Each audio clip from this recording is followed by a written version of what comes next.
Matagal na ako naghahanap ng private investigator. Patay na yung taong hinahanap ko. Anong pangalan niya? Norman de la Cruz. Si Cherry, si Strawberry. Mercy, hindi mo na makikita yung lalaking yun! Pinapatay ko na siya! Hindi ko na kaya. Hindi ko na kaya. Dahil sa pagsasama ninyong dalawa kung bakit tayo nagiging magkapamilya, huwag mong kakalimutan. Be careful! Pag ka nagbabalik sa pinanggalingan mo, umalis ka na, tumakas ka na, pumunta ka kahit saan, please, please. Bakit?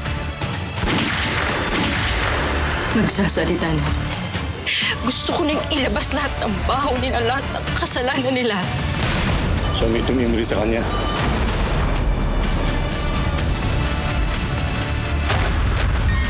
Pakakawag mo na ba ito? Hindi anak ko. Pabit, bilisan mo. Parang may nangyaring masama kay Cherry.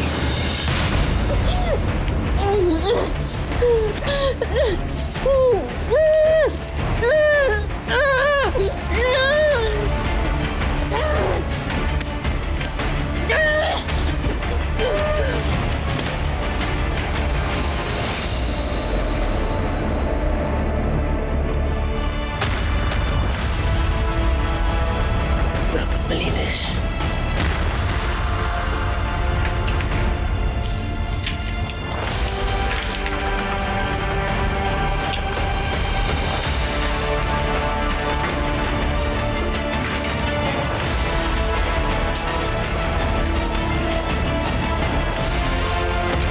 Jerry, ito bagay sa'yo.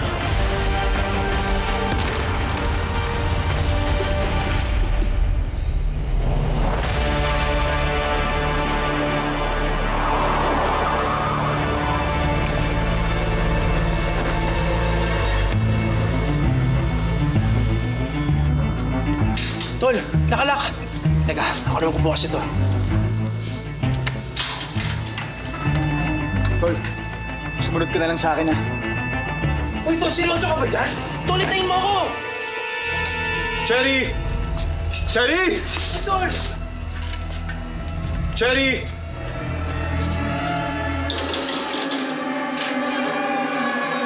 Cherry! Cherry?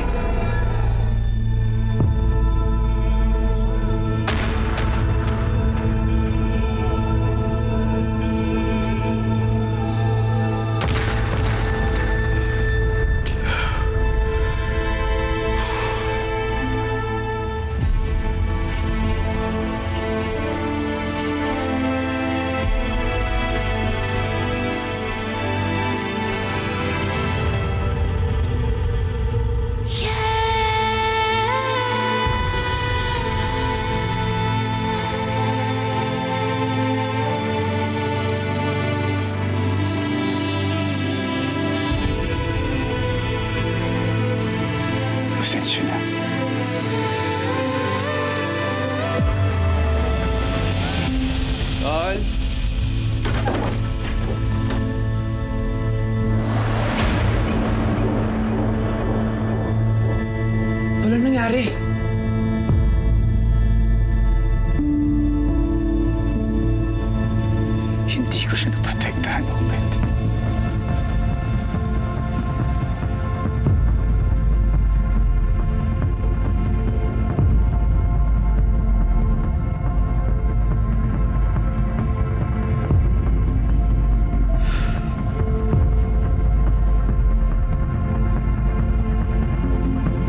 Dahil sa ating sipag at pagkakaisa, patuloy ang pag-angat ng ating law firm. Kinakailangan pa nating pagbutihin lalo ang ating mga ginagawa. At walang ni isa man sa atin ang dapat bumitaw.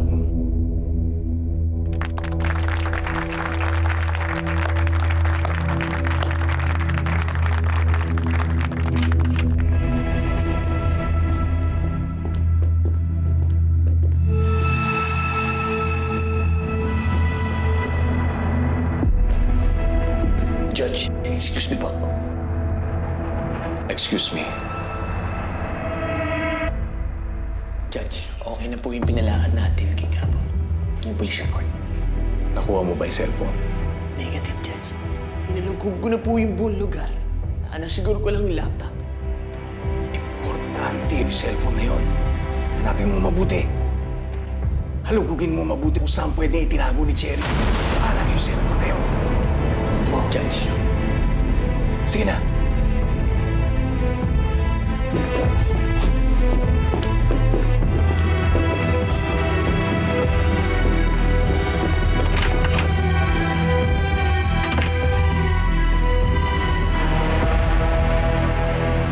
I'm so sorry to break you this sad news. The Rosario police found the dead body of Cherry in her house. Initial report says it's overdose.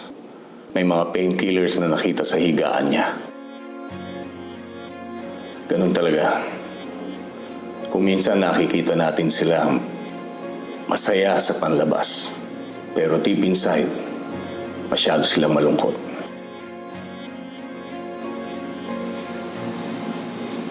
Mers, sa tingin mo ba mag-suicide talaga si Cherry? Hindi ko alam, Rachel. Bakit naman niya gagawin yun? Masayahing tao naman si Cherry. Ako, Mers, buti na lang. Paalis na kayo. Pagulo na ng pagulong sitwasyon dito.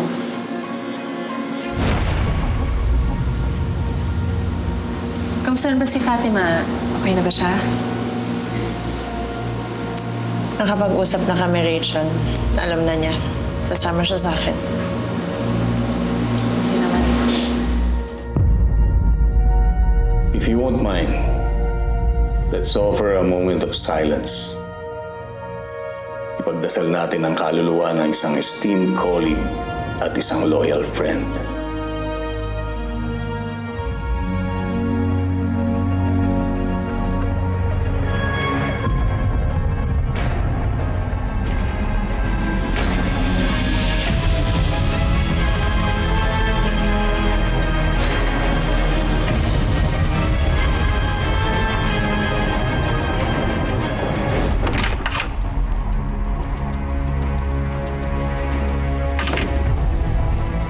So there you are.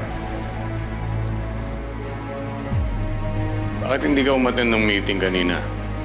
Usually nagsisitin ka naman doon, ha? Pasensya ka na, Dad. Busy lang ako. Busy.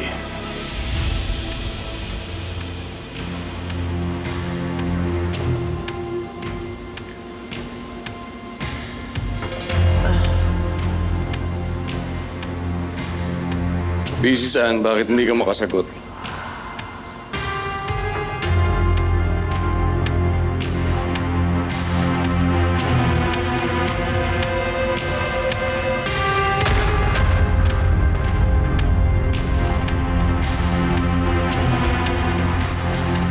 May plano ba kayong magpatayo ng patubig abroad?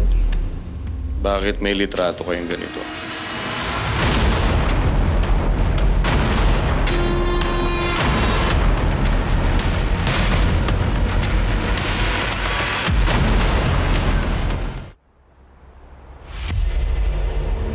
May plano ba kayong magpatayo ng patubig abroad? Bakit may litrato kayong ganito?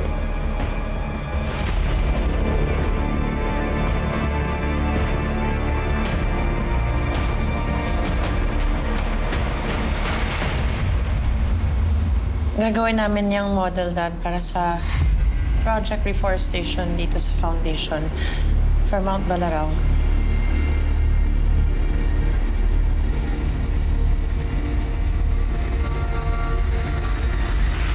Gandang project yan. Sana matuloy. By the way, alam niyo na naman siguro na wala na si Cherry. She died of overdose. Most likely depression.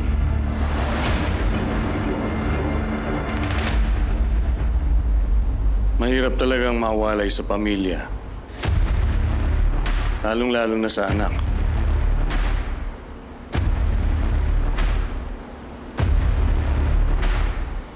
Kaya ikaw, Rachel,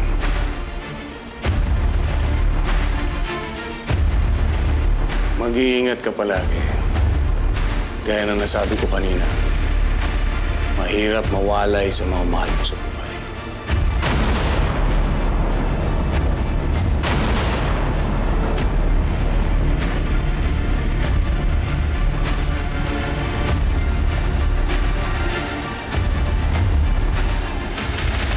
Mount Balarao. Gandang proyekto yan. Sana matuloy.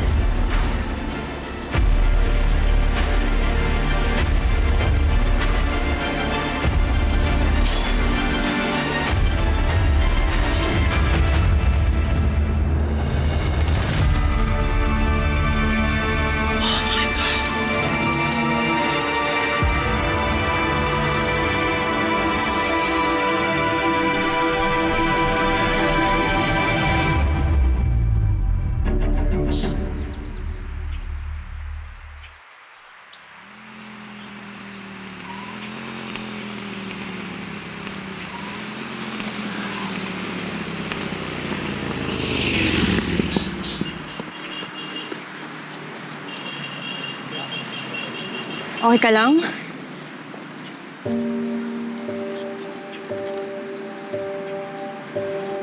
Ilan pa ba ang kailangan mamatay, Jane?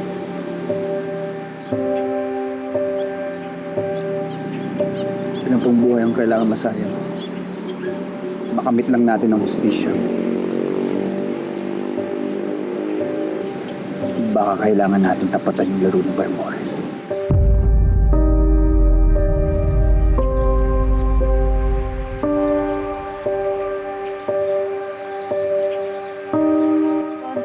Mata sa mata, ngipin sa ngipin.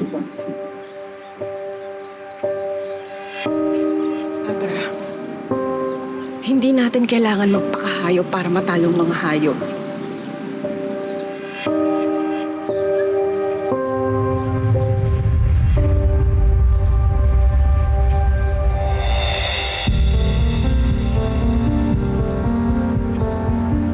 Marami na rin tayong mga pinagdaanan simula nung nakita kitang nag-aago buhay.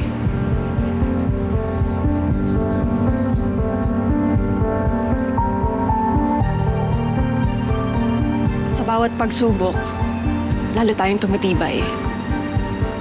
Kaya natin to.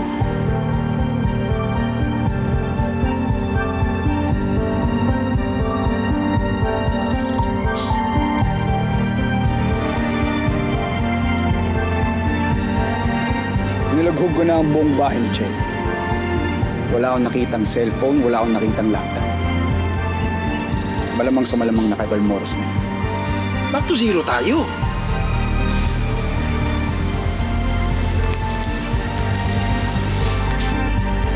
Mali ka naman dun, Pedo eh. Marami pa rin tayong mga opening na pwedeng i-exploit. Sige nga, tulad ng ano? Si Miguel. Nalaman ko kung gaano siya kaambisyoso. Gusto niyang makuha ang law firm kay Balmores.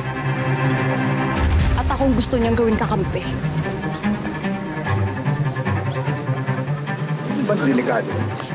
Pwede kong gamitin si Miguel. Dahil gusto niyang pabaksakin si Balmores, marami akong makukuhang impormasyon sa kanya.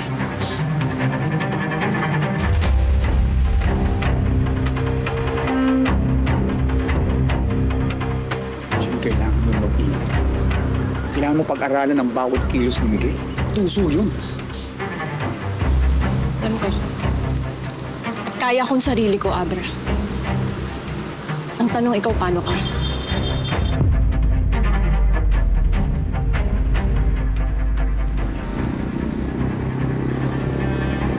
Ako mismo ang papasok sa mundo ni Balmores. At kapag nalaman ko na lahat ng sikreto niya, ako ang magiging pinakamalaking testigo laban sa kanya.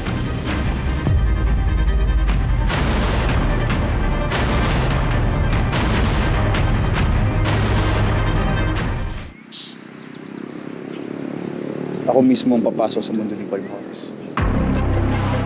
At kapag nalaman ko na lahat ng sikreto niya, ako ang magiging pinakamalaking testigo laban sa kanya.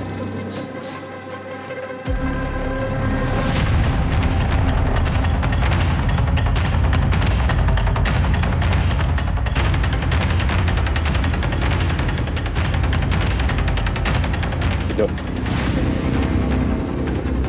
Pagpatuloy mo lang yung paghahanap dun sa mga killer ng nanay ko. Lalo na dun sa killer na naawa sa akin. Sasabay-sabayin natin ilalabas ang lahat ng ebidensya laban kay Balmores. Teka, paano yung interview ko kay Rudy? Hindi sapat yun. Malulusutan lang yan ni Balmores sa korte.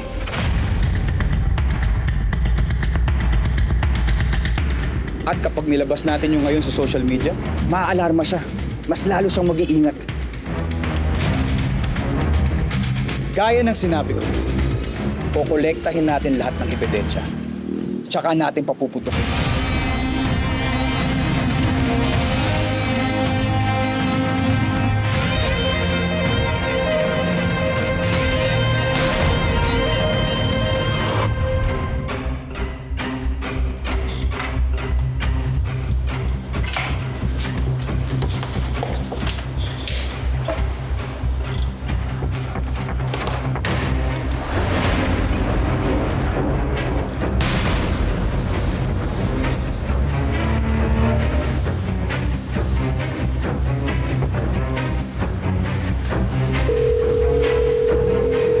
Pido, may hindi pa nakukuha si Brando kay Cherry.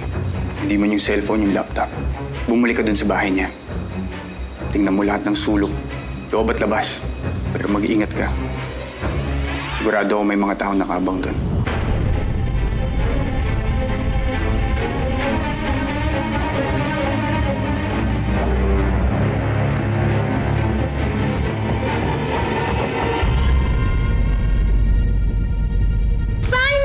Bye, my love. Mag-ingat ka sa school and do your best, okay? Okay, take care. Yay ko na maghatid, ha? Yes, Mom. Bye, Tita Rachel! Sa araw ng flight namin, aalis akong mag-isa sa bahay. Para hindi sila magduda, kaya ako ipapahatid si Fatima papunta sa school.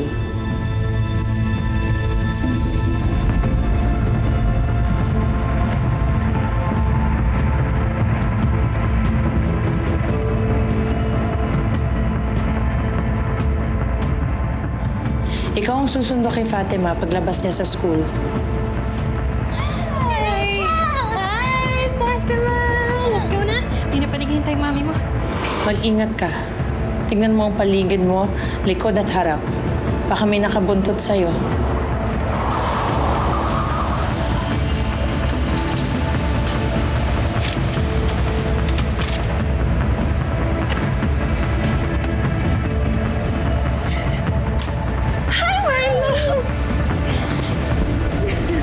You okay?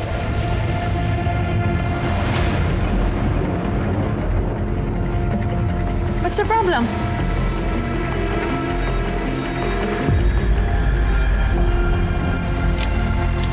Anong problema?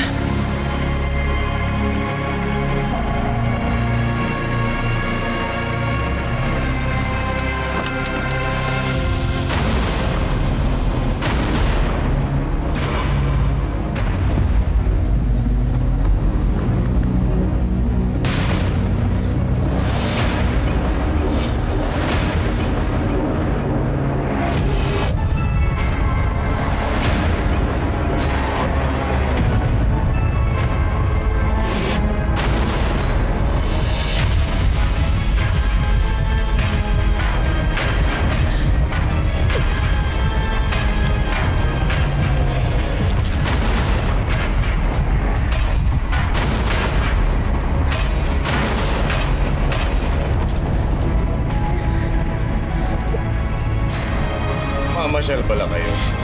Hindi nyo man lang ako sinabihan. Di ba ako ang paboritong superhero ni Fatima? Mommy, we saw Lolo at school. He went with us. Pwede po ba natin siya isama? My love, kami ni Lolong mag-uusap, okay? Don't worry. Please keep her away from this now. Please. You made your decision, and you know the consequences.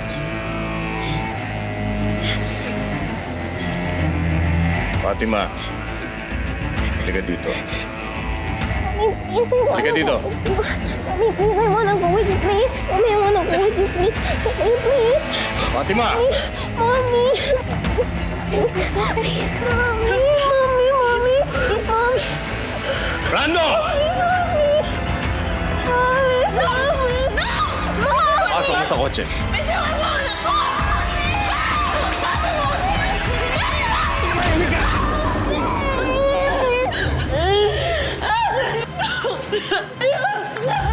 Brando!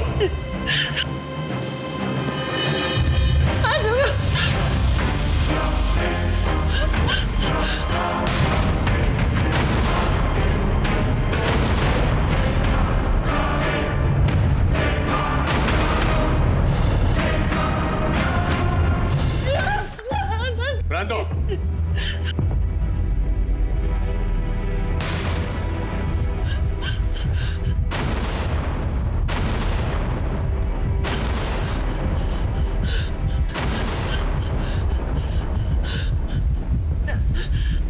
Not my best friend, please. Ako na lang mamatay. Please, I'm begging you. I'm begging you.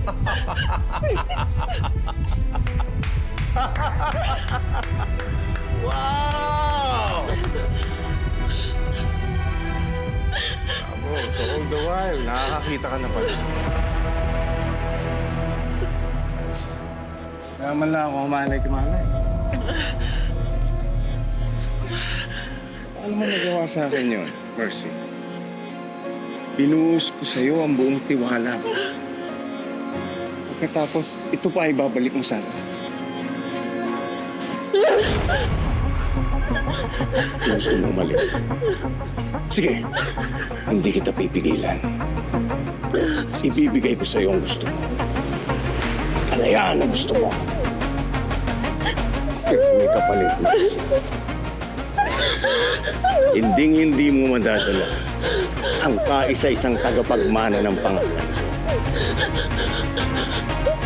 Sa poder ko pa rin mananatili si Fatima.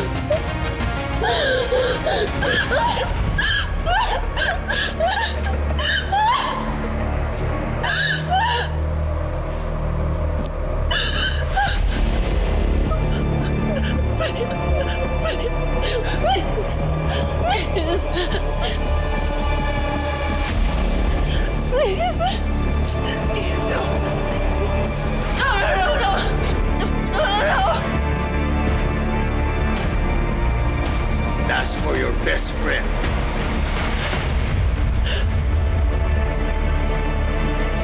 Hindi pa kami tapos.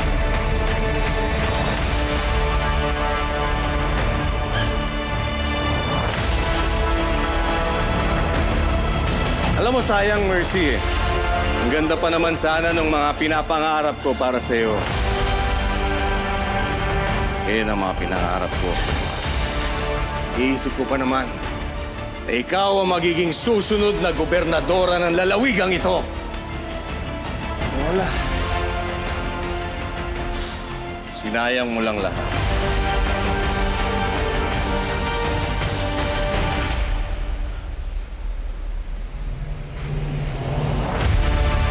Ngayon, ikaw na rin ang gumawa ng sarili mong kapalaan. Ikaw na rin ang gumawa ng sarili mong impyerno.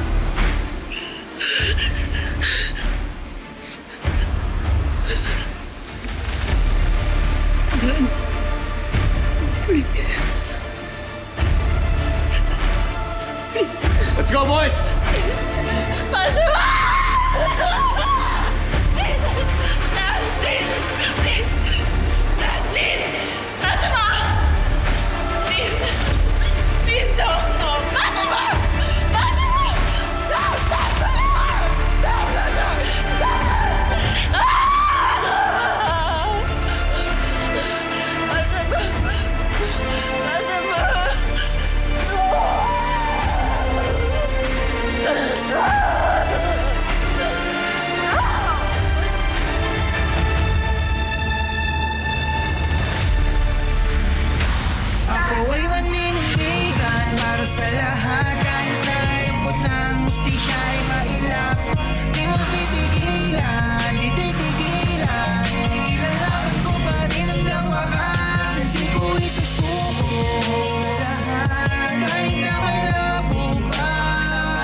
May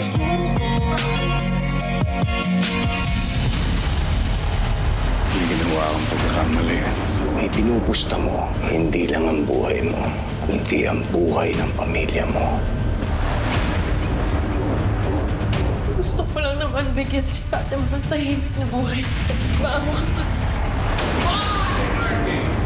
Mula ngayon, ako na may hawak sa buhay ni Fatima. Tom, Dad, ang ginagawa mo dito? I just want to make sure that you're okay. What do you care about us? Mas okay yan, kasi nakasimangot ka. Officially, magkaibigan na tayo. And I'm very happy to announce, magaling na ang mga mata ko. Meron kaming interesting development sa process ng investigation namin. Posibleng buhay si Norman at nagtatago na sa ibang pangalan. Attorney, pwede ka bang makausap? Tungkol saan? Tungkol to kay Tasing de la Cruz. Kilala mo ba siya?